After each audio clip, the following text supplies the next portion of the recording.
নবীর স্বভাবকে এত অনুপম, এত সুন্দর করে আল্লাহ কোরআনে তুলে ধরেছেন। আল্লাহ এটার নাম দিয়েছেন খুলুকে আযীম। কি নাম?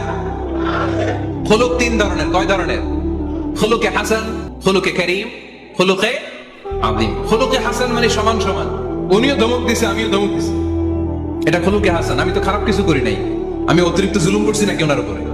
উনিও ধমক আমিও ধমক, সমান সমান, এটা খুলুকে হাসান। নবীর এটা ছিল না। আরেকটা হচ্ছে খুলুকে কারীম, উনি ধমক দিছে আমি ধমক দেই নাই, আমি সহ্য করে নিয়েছি, এটা খুলুকে কারীম। এটা খুলুকে কারীম। নবীর এটাও ছিল না, নবীর ছিল এটা খুলুকে আযীম।